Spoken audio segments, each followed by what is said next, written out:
Hello friends, this is निष्ठा। आप सब लोग कैसे हैं? आई एम श्योर आप लोग अपना अच्छे से ध्यान रख रहे हैं ना। सो लॉकडाउन तो अब सब सिटीज़ में ओपन हो गया है, बट वीकेंड लॉकडाउन के रूल्स को अच्छे से फॉलो करना भी अभी बहुत ज़रूरी है। और आप सब अपने फैमिली मेम्बर्स को प्रॉमिस करेंगे कि घर से बाहर बिना मास्क के नहीं निकलेंगे और हैंड सैनिटाइज करेंगे। अब मैं आप सबका स्वागत करती हूँ रेडियो उड़ान पर, मेरे शो में, जिसमें मैं आपको लेजेंड्स पीपल्स की बायोग्राफी बताऊंगी जिन्होंने देश में अपनी एक अलग पहचान बनाई है। आज के शो में हम बात करने जा रहे हैं इंडिया के फर्स्ट होम मिनिस्टर और आयरन मैन के बारे में। जी हाँ, आप सबने सही सोचा, इट्स वल्लभ भाई पटेल। वल्लभ भाई पटेल जी के बारे में बात करने से पहले जो लोग मेरे शो को फर्स्ट टाइम सुन रहे हैं उनको सब्सक्राइब करना होगा रेडियो उड़ान को, और मेरे शो के और एपिसोड सुनने के लिए एक लाइक करना होगा।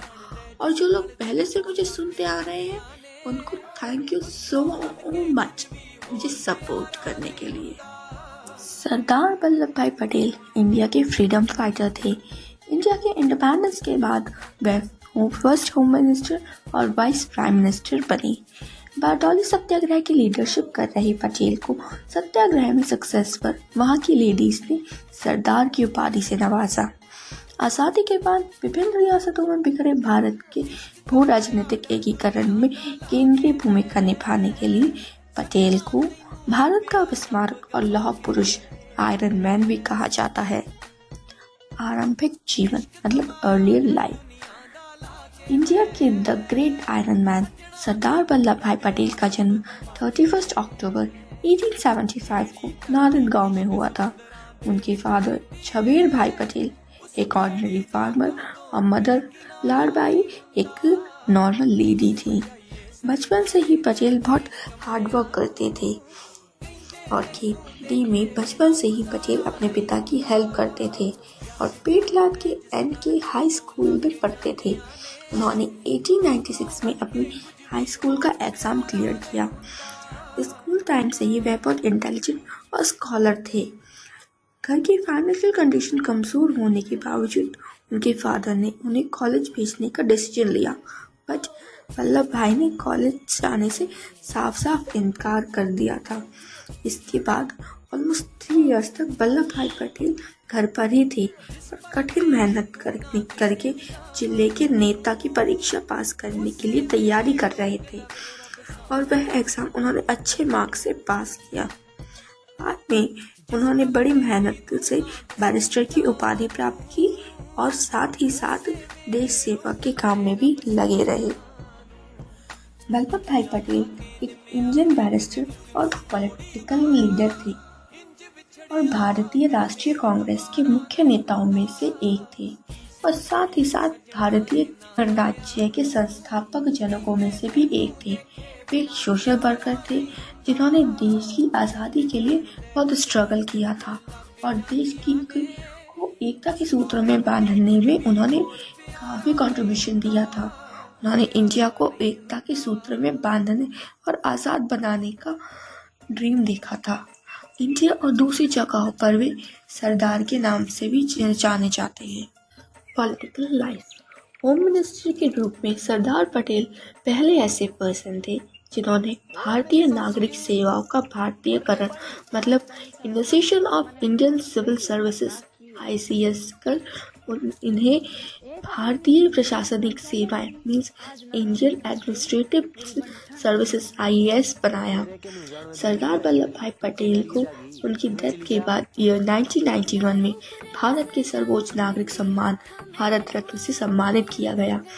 यह अवार्ड उनके पोती मतलब ग्रैंडसन विपिन भाई पटेल ने रिसीव किया था। सरदार पटेल जी के सम्मान में अहमदाबाद के एयरपोर्ट का नाम सरदार वल्लभ भाई पटेल इंटरनेशनल एयरपोर्ट रखा गया है। पटेल जी की 137वीं जयंती पर के ओकेजन पर 31 अक्टूबर 2013 को गुजरात के एक्स चीफ मिनिस्टर और present prime minister mister Narendra Modi ने गुजरात के नर्मदा जिले के सरदार पटेल के स्मारक का शिलान्यास किया।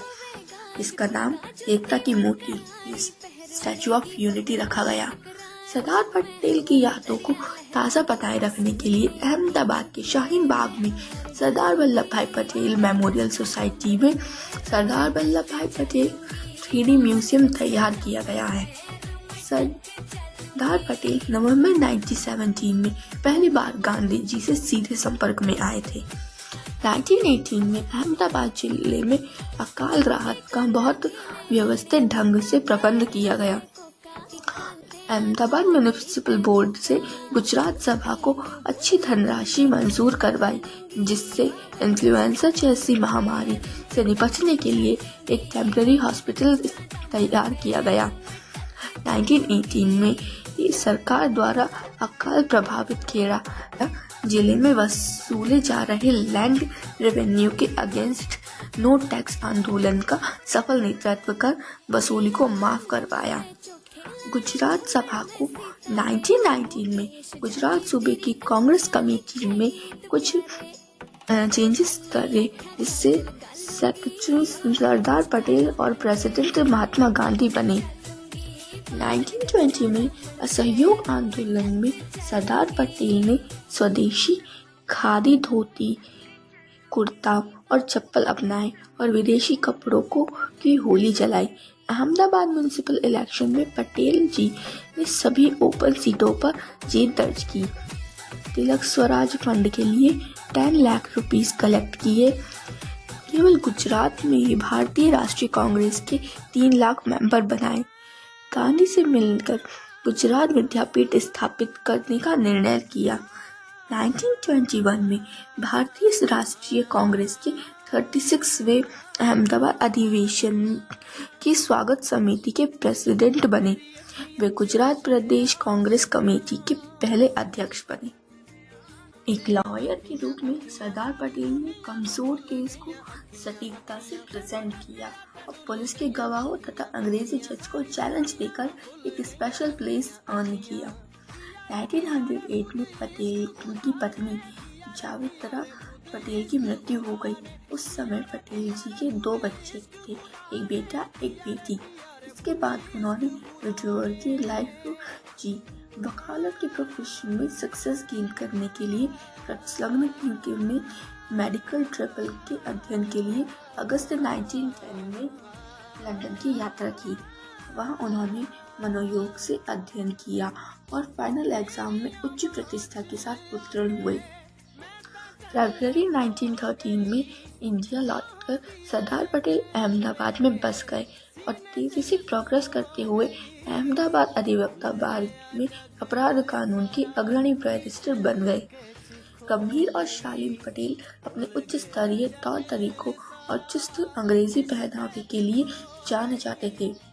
वह अहमदाबाद के फैशन परस्त गुजरात क्लब में वे ब्रिज के चैंपियन होने के कारण पॉपुलर थे। 1917 तक वे भारत की राजनीतिक गतिविधियों के प्रति उदासीन रहे।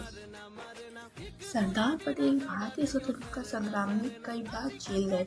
हालांकि जिस बात के लिए लोग हमेशा पटेल जी के बारे में जानने के लिए पर रहते हैं, वह थी उनकी और जवाहरलाल नेहरू के बीच का कंपटीशन।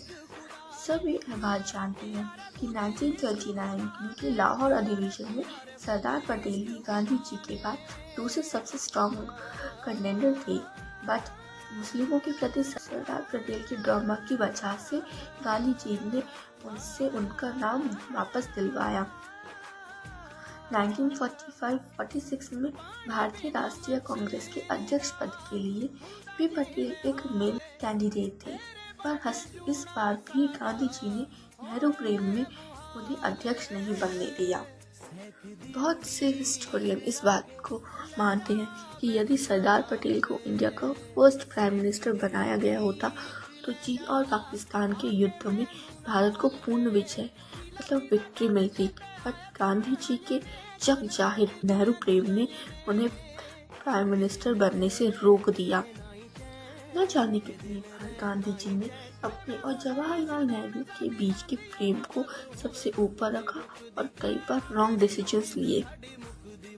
एनीवेज, इन पुरानी बातों को छोड़िए, क्योंकि कहते हैं ना, जो बीत गई सो बात गई। तो इस बात को यही खत्म करते हैं और लेते हैं एक चिनी मिनी सा ब्रेक।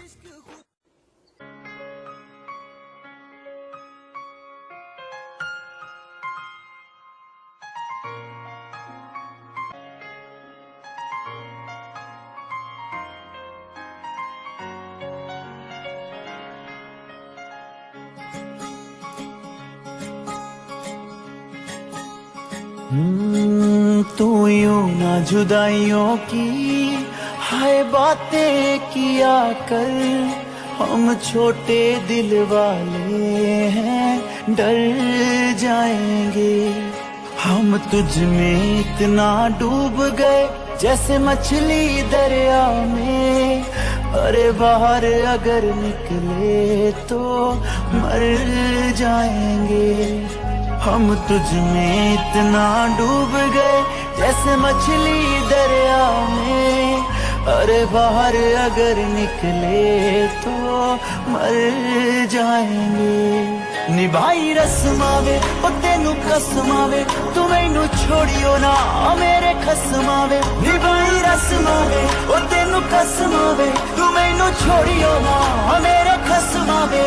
हम खाली खाली खाली इस खाली दुनिया में, तू हाथ जरा लगाना रे भर जाएंगे।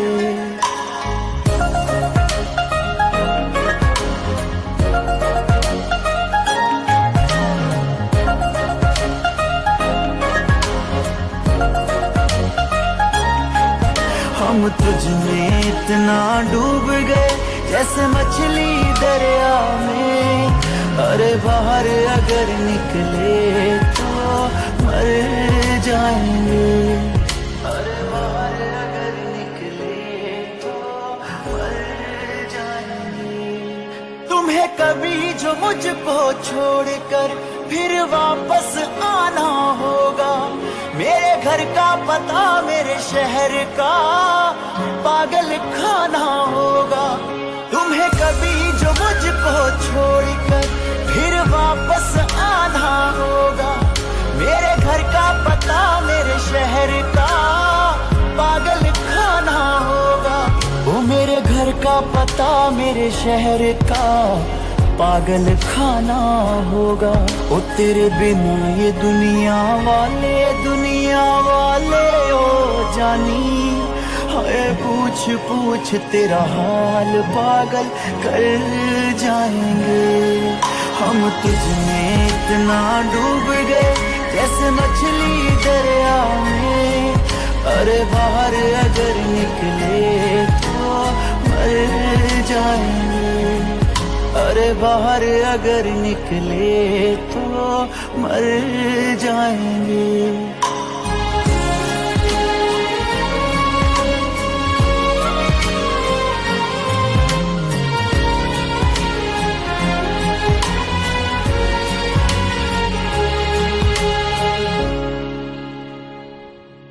ये बस बातें कर सकते हैं और कुछ भी कर नहीं सकते। ये तेरे दीवाने नकली से तेरे वास्ते मर नहीं सकते। ये तेरे दीवाने नकली से तेरे वास्ते मर नहीं सकते। एक हम हैं तेरी खातिर बस तेरे कहने पे, ओए बिना किसी सवाल सूली चढ़ जाएंगे। हम तुझ में इतना डूब गए जैसे मछली दरिया में, अरे बाहर अगर निकले तो मर जाएंगे। अरे बाहर अगर निकले तो मर जाएंगे।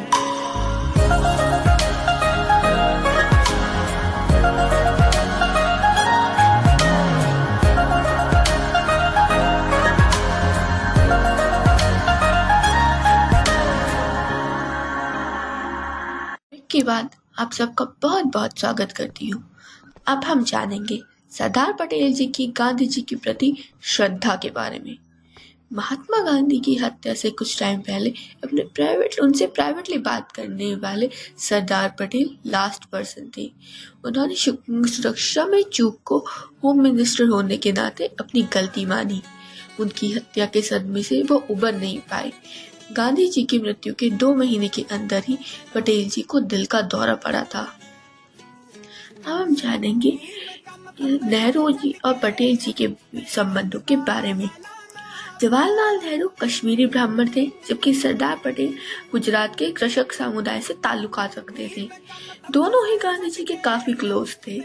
नेहरू समाजवादी विचारों से प्रेरित थे। पटेल बिजनेस के प्रति नर्म रुख रखने वाले खादी हिंदू थे। नेहरू से अब उनके संबंध बहुत मधुर थे, बट कई मसलों पर दोनों के बीच डिफरेंसेस भी थे। कश्मीर के मसले पर दोनों के विचार अलग अलग थे। कश्मीर मसले पे संयुक्त राष्ट्र को मीडिएटर बनाने के सवाल पर पटेल ने नेहरू को कड़ा विरोध किया था। कश्मीर समस्या को सरदर्द मानते हुए वे भारत और पाकिस्तान के बीच द्विपक्षीय आधार पर मामले को निपटाना चाहते थे। इस मसले पर विदेशी हस्तक्षेप मतलब फॉरेन इंटरफेरेंस के अगेंस्ट थे। भारत के प्रथम प्रधानमंत्री के इलेक्शन के 25 वर्ष बाद चक्रवर्ती ने लिखा था, निसंदेह बेहतर होता यदि नेहरू को फॉरेन मिनिस्टर और सरदार पटेल को प्राइम मिनिस्टर बनाया जाता। यदि पटेल कुछ दिन और जीवित रहते तो वो प्राइम मिनिस्टर की पोस्ट पर डेफिनेटली पहुंचते, जिसके लिए वो योग्य पात्र थे। भारत के देशभक्तों को एक अमूल्य रत्न सरदार पटेल को भारत सरकार ने 1991 में भारत रत्न से सम्मानित किया। आज सरदार वल्लभ भाई पटेल हमारे बीच नहीं है, लेकिन उन्हें हमेशा याद किया जाता रहेगा। सरदार पटेल के विचार काफी सुगम हैं, जिनके बारे में जानकर आप में अमल में लाना चाहिए। बस जीवन की डोर तो ईश्वर गॉड के हाथ में है, इसलिए चिंता की कोई बात हो ही नहीं सकती। सेकंड, कठिन समय में कायर बहाना ढूंढते हैं, बहादुर व्यक्ति रास्ता खोजते हैं। थर्ड, उतावले उत्साह से बड़ा परिणाम निकालने की आशा नहीं रखनी चाहिए। फोर्थ, हमें अपमान सहना सीखना चाहिए। फिफ्थ, बोलने में मर्यादा मत छोड़ना, गालियां देना तो कायरों का काम है। 6, शत्रु का लोहा भले ही गर्म हो जाए, पर हथौड़ा तो ठंडा रहकर ही काम दे सकता है। 7, आपकी अच्छाई आपके मार्ग में बाधक है, इसलिए अपनी आंखों को क्रोध से लाल होने दीजिए और अन्याय का मजबूत हाथों से सामना कीजिए। यहाँ तक कि यदि हम हजारों की दौलत गंवा दें और हमारा जीवन यहाँ तक कि यदि हम हजारों की दौलत गंवा दें और हमारा जीवन बलिदान हो जाए, हमें मुस्कुराते रहना चाहिए और ईश्वर एवं सत्य में विश्वास रखकर खुश रहना चाहिए। स्वतंत्र भारत में कोई भी भूखा नहीं मरेगा, अनाज निर्यात नहीं किया जाएगा, इसलिए नेता न विदेशी भाषा का प्रयोग करेंगे, न किसी दूरस्थ स्थान जो समुद्र स्तर से 7,000 फुट ऊपर से शासन करेंगे। इसके सैन्य खर्च भारी नहीं होंगे। इसकी सेना अपने ही लोगों या किसी और की भूमि को अपने अधीन नहीं करेगी। इसके सबसे अच्छे वेतन पाने वाले अधिकारी इसके सबसे कम वेतन पाने वाले सेवकों को बहुत ज्यादा नहीं कमाएंगे और यहाँ न्याय पाना ना खर्चीला होगा ना कठिन। यह एक नागरिक की जिम्मेदारी है कि वह यह अनुभव करे कि उसका देश स्वतंत्र है और उसकी स्वतंत्रता की रक्षा करना उसका कर्तव्य है। हर एक भारतीय को अब यह सब भूल जाना चाहिए कि वह एक राजपूत है, सिख है या जाट है। उसे सिर्फ यह याद होना चाहिए कि वह एक इंडियन है और उसे इस देश में हर अधिकार है, पर कुछ जिम्मेदारियां भी हैं। एकता के बिना जनशक्ति शक्ति नहीं है। जब तक उसे ठीक ढंग से सामंजस्य में न लाया जाए और एकजुट न किया जाए, तब यह आध्यात्मिक शक्ति बन जाती है। सो माय फ्रेंड्स, अब मैं आपको सरदार वल्लभ भाई पटेल की एक स्टोरी सुनाती हूँ जिसमें वह डोनेशन कलेक्ट करने रंगून गए थे। एक बार सरदार वल्लभ भाई पटेल कांग्रेस के लिए फंड इकट्ठा करने रंगून गए। रंगून में उन्होंने सभी से चंदा मांगा और लोगों की प्रतिक्रिया भी काफी अच्छी रही। कांग्रेस को चंदा हर तबके के लोगों से मिल रहा था, लेकिन सरदार पटेल ने चीनी लोगों की एक पलटी नोट की। जब भी कोई चीनी चंदा देता तो वह सूची में अमाउंट नहीं चढ़ाता। इस पर पटेल ने एक चीनी से पूछा, भैया आप लोग चंदा तो देते ही हो, बट उस सूची में क्यों नहीं चढ़ाते? क्या आपको यह ऐसा कोई रिवाज है? बिना सूची में चढ़ाए यह तो पता नहीं चलेगा कि आपने कितना डोनेशन दिया है। सरदार पटेल का क्वेश्चन सुनकर वह चीनी मुस्कुराया और बोला, हमारे यहाँ ऐसा कोई रिवाज नहीं है, पर एक मान्यता जरूर है। यह सुनकर सरदार वल्लभ भाई पटेल ने पूछा कि ऐसी कैसी मान्यता? चीनी ने रिप्लाई किया, एक्चुअली हमारे यहाँ दान की रकम को धर्म ऋण कहते हैं। यदि हम सूची में दान की रकम लिख दें और ये संयोगवश हमारे पास उतनी रकम ना हो, तो उसे चुकाने के लिए जितने दिनों की देर होती है उतने दिन का ऋण हमारे पर चढ़ता जाता है। धर्म ऋण का पाप हम लोगों से सबसे बुरा माना जाता है, सो हम इस ऋण से बचना चाहते हैं। चीनी ने आगे बताया, दूसरी बात यह भी है कि हम समझते हैं अच्छे काम के लिए गुप्त दान देने से हमारे ऋण उतरते हैं, इसलिए हम चुपचाप दान देकर ऋण मुक्त होने की कोशिश करते हैं। धर्म ऋण की महत्व व योग्यता तभी है जब वह पूर्ण गरिमा, श्रद्धा और सच्चे मन से दिया जाए। चीनी का धर्म ऋण के बारे में यह बात सुनकर सरदार वल्लभ भाई पटेल हैरान रह गए और उन्होंने मन ही मन सोचा कि सच में नेक काम के लिए दिया गया दान एक तरह का धर्म ऋण ही होता है। अब आप सबको जानकारी प्रोवाइड करते हैं, जिसमें आप सबको यह पता चलेगा कि सरदार पटेल ने आज़ादी के बाद क्या अहम कार्य किए। 15 अगस्त 1947 के दिन देश आज़ाद हो गया। इस आज़ादी के बाद देश की हालत बहुत गंभीर थी। पाकिस्तान के बाद पाकिस्तान से अलग होने से कई लोग बेघर हो गए थे। उस टाइम पर रियासतें होती थी। हर एक स्टेट स्वतंत्र देश की तरह था, जिन्हें भारत में मिलाना बहुत ज़रूरी था। यह काम बहुत डिफिकल्ट था। कई सालों की गुलामी के बाद कोई भी राजा अब किसी भी तरह की अधीनता के लिए तैयार नहीं था, लेकिन वल्लभ भाई पटेल सभी को बिलीव था। उन्होंने ही रियासतों को राष्ट्रीय एकीकरण के लिए बाध्य किया और बिना किसी युद्ध के रियासतों को देश में मिलाया। जम्मू कश्मीर, हैदराबाद एवं जूनागढ़ के राजा इस समझौते के लिए रेडी नहीं थे। इसके खिलाफ सैन्य बल का उपयोग करना पड़ा और आखिरकार ये रियासतें भी भारत में आकर मिल गई। इस प्रकार वल्लभ भाई पटेल की कोशिशों के कारण बिना खून बहे 560 रियासतें भारत में आकर मिल गईं। रियासतों को भारत में मिलाने का कार्य नवंबर 1947 आज़ादी के महज कुछ ही महीनों में पूरा हो गया। गांधी जी ने कहा कि यह कार्य सिर्फ और सिर्फ सरदार पटेल ही कर सकते थे। भारत के इतिहास से लेकर आज तक इन जैसे व्यक्ति पूरे विश्व में नहीं था, जिसने बिना हिंसा के देश एकीकरण एक ऐसा एग्जाम्पल सेट किया है, जिसने उन दिनों इनकी इस सफलता के चर्चे पूरे विश्व के समाचार पत्रों में थे। इनकी तुलना बड़े बड़े महान लोगों में से की जाने लगी। कहा जाता है अगर पटेल प्राइम मिनिस्टर होते तो आज पाकिस्तान, चीन जैसी प्रॉब्लम्स इतना बड़ा रूप नहीं लेती।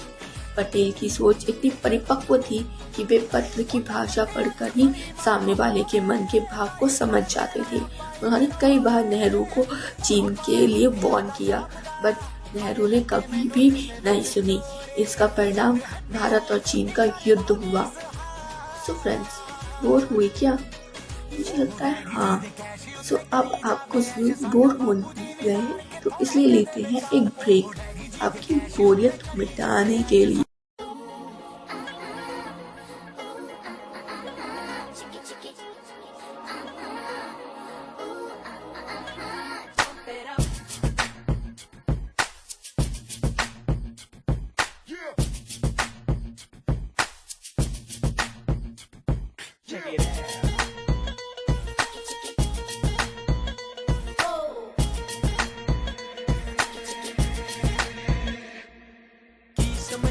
सजना इना नैन कमलिया नू कहंदे तैनू देखे बिना गुजारा नहीं हुंदा जग जाणदे जिस नाल दिल तो लग जांदियां ने उस तो वध के कुछ भी होर प्यारा नहीं हुंदा की समझाइए सजना इना नैन कमलिया नू कहंदे तैनू देखे बिना गुजारा नहीं हुंदा जग जाणदे जिस नाल दिल तो लग जांदियां ने उस तो वध के कुछ भी होर प्यारा नहीं हुंदा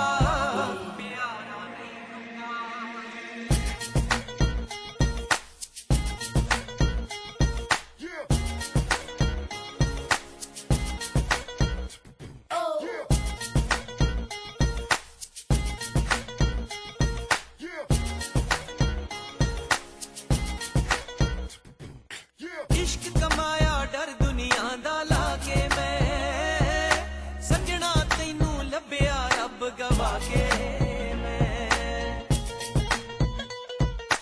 इश्क कमाया डर दुनिया दा लाके मैं सजना तैनू लभ्या रब गवा के मैं जेड़ी धरती इश्क समुंदरां दे विच रहिंदी है उस बेड़ी दा कातों कोई किनारा नहीं हुंदा की समझाइए सजना इना नैन कमलिया नू कहंदे तैनू देखे बिना गुजारा नहीं हुंदा जग जाणदे जिस नाल दिल तो लग जांदियां ने उस तो वध के कुछ भी होर प्यारा नहीं हुंदा प्यारा नहीं हुंदा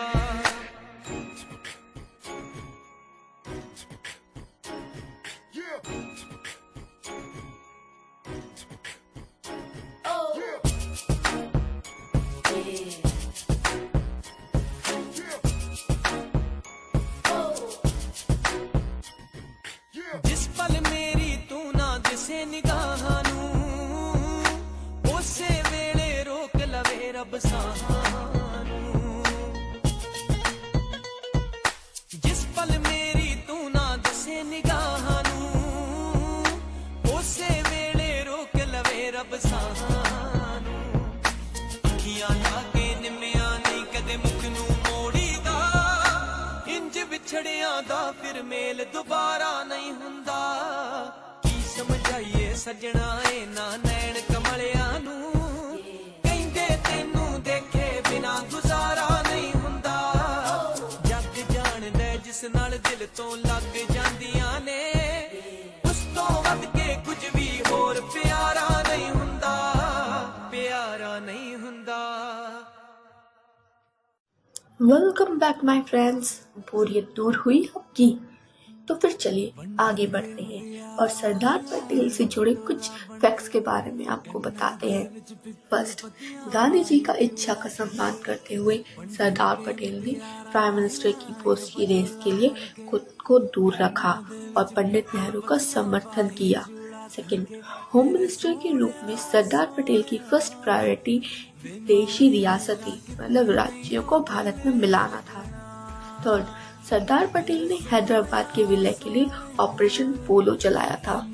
फोर्थ, पहले हैदराबाद के निजाम ने भारत में विलय से इनकार कर दिया था। फिफ्थ, जिस समय हैदराबाद के विलय की कार्यवाही की गई उस समय पंडित नेहरू देश में नहीं थे।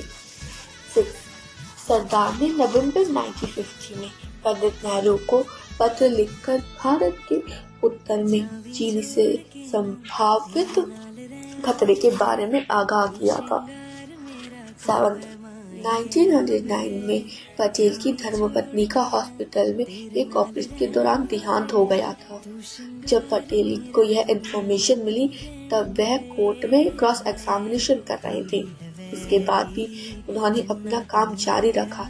अदालत की कार्यवाही समाप्त होने के बाद ही उन्होंने अन्य लोगों को यह खबर बताई।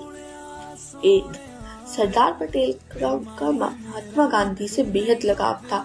जब महात्मा गांधी की हत्या की गई तब उस खबर को सुनकर पटेल की सेहत भी खराब रहने लगी। यहाँ तक कि गांधी जी की मौत के 2 महीने बाद ही उन्हें हार्ट अटैक भी हुआ। 9, सरदार पटेल ने देश के होम मिनिस्टर के तौर पर महात्मा गांधी की हत्या और अल्पसंख्यक समुदाय के खिलाफ हिंसा में कथित तौर पर शामिल होने के आरोप में राष्ट्रीय स्वयंसेवक संघ पर प्रतिबंध लगा दिया। सरदार पटेल ने सोमनाथ के भंग मंदिर के पुनर्निर्माण का संकल्प लिया, जो पंडित नेहरू के घोर विरोध के बाद भी बना। 11 सरदार पटेल कश्मीर में जनमत संग्रह तथा कश्मीर के मुद्दे को संयुक्त राष्ट्र संघ में ले जाने के बेहद शुभ थे। 12 गृह मंत्री के रूप में सरदार पटेल पहले व्यक्ति थे जिन्होंने भारतीय नागरिक सेवा ICS तथा भारतीय कर उन्हें भारतीय प्रशासनिक सेवा IAS बनाया। माय लिसनर्स, अब मैं आपको सरदार वल्लभ भाई पटेल के कुछ अननोन फैक्ट्स के बारे में बताती हूँ।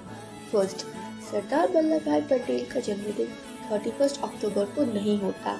यह उनकी सही डेट ऑफ बर्थ नहीं है। जब वे मैट्रिक का एग्जाम देने जा रहे थे तो उनसे उनका जन्मदिन पूछा गया। इस पर उन्होंने ऐसे ही 31 अक्टूबर बता दिया था। सेकंड, सरदार पटेल की 16 इयर्स की एज में झाबेरवा पटेल से 1891 में शादी हुई थी और 22 इयर्स की एज में उन्होंने मैट्रिक का एग्जाम पास किया था। थर्ड, सरदार पटेल बचपन से ही वकील बनना चाहते थे। वह इंग्लैंड में पढ़ना चाहते थे, लेकिन उनके परिवार के पास कॉलेज का नाम लिखवाने के लिए पैसे नहीं थे। लेकिन बाद में वह इंग्लैंड गए और इससे पहले गोधरा, बोरसड़ा और आरंग में वकालत की। फोर्थ, सरदार पटेल 36 इयर्स की एज में लॉ पढ़ने के लिए इंग्लैंड गए और लंदन के इस कोर्ट में मिडिल टेम्पल में एडमिशन लिया। उन्होंने 36 मंथ का कोर्स 30 मंथ्स में कंप्लीट करके टॉपर बने। 6, सरदार पटेल कभी नेता नहीं बनना चाहते थे, लेकिन अपने दोस्तों के कहने पर उन्होंने 1917 में अहमदाबाद नगर निगम चुनाव लड़ा और जीता।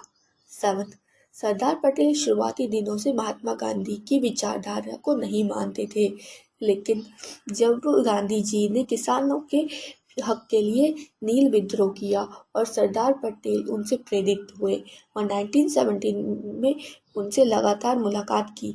इसके बाद सरदार पटेल ने महात्मा गांधी के नेतृत्व में भारत स्वतंत्रता आंदोलन में इंक्लूड हुए। 8, जलियांवाला बाग हत्याकांड के बाद गांधी जी ने असहयोग आंदोलन की शुरुआत की और सरदार पटेल ने उन्हें सपोर्ट किया। सरदार पटेल ने अहमदाबाद में जगह जगह विदेशी कपड़े जलाने के लिए आग जलाने का इंतजाम किया। 9, 1932 में जब लंदन के गोलमेज सम्मेलन असफल हो गया, तब सरदार पटेल ने महात्मा गांधी के साथ बड़ा जेल में रहे। इस दौरान सरदार पटेल महात्मा गांधी के राइट हैंड बन चुके थे। दोनों को जुलाई 1934 में रिहाई मिली। इस वक्त के दौरान गांधी जी ने सरदार पटेल को संस्कृत सिखाई। 9, जिस तरह 1816 में ऑटो वॉन बिस्मार्क ने जर्मनी को एकीकृत किया, ठीक उसी तरह सरदार पटेल ने भारत को एक किया। उन्होंने 562 छोटी बड़ी रियासतों और रजवाड़ों का भारत में विलय करवाया। इस दौरान सरदार पटेल पहले इंडियन आर्म फोर्स के कमांड इन चीफ थे।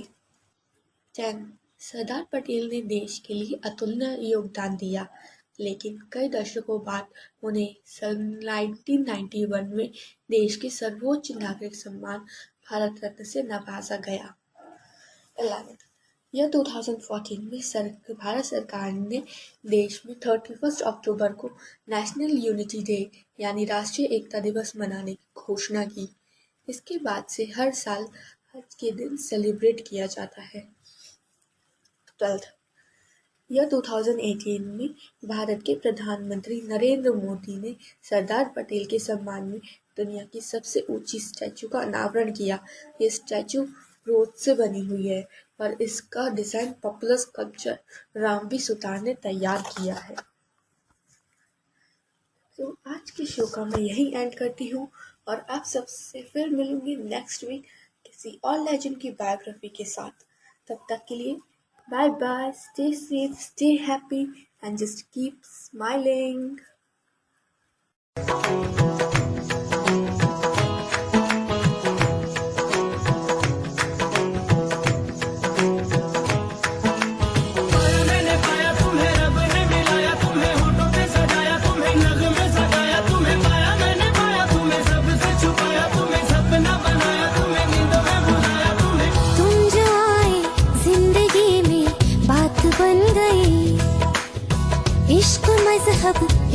मेरी जात बन गई।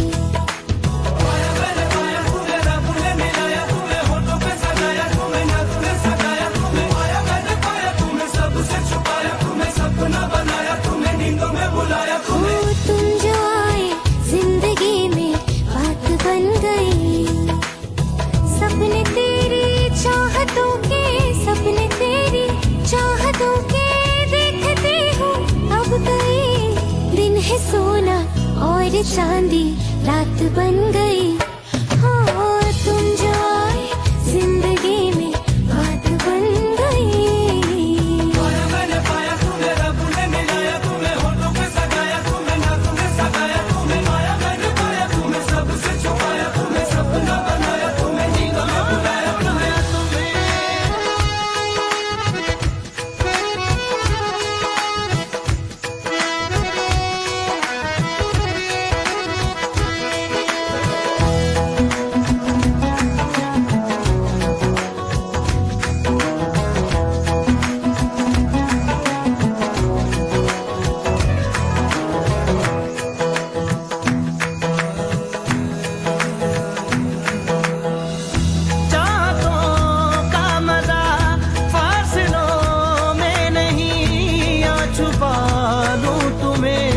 हौसलों में कहीं सबसे ऊपर लिखा है तेरे नाम को, ख्वाहिशों से जुड़े सिलसिलों में कहीं। ख्वाहिशें मिलने की तुमसे, ख्वाहिशें मिलने की तुमसे रोज होती है नहीं। मेरे दिल की जीत मेरी मात बन गई। हाँ तुम जो आए जिंदगी में बात बन गई।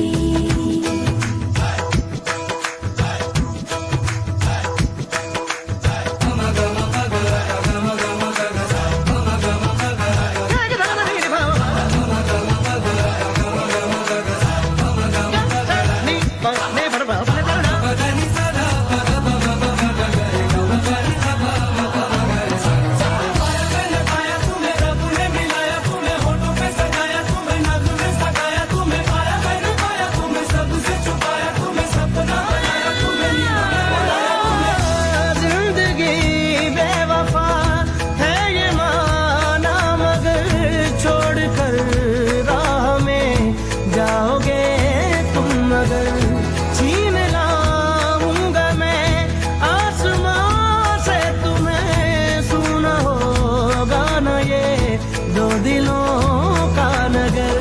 रौनके हैं दिल के दर पे, रौनके हैं दिल के दर पे, धड़कने हैं सुरमई। मेरी किस्मत भी तुम्हारे साथ बन गई। हो तुम जो आए जिंदगी में बात बन गई। इश्क मजहब, इश्क मेरी जात बन गई। सपने तेरी चाहतों के, सपने तेरी चाहतों के देखते हूँ अब गई। दिन है सोना और चांदी रात बन गई।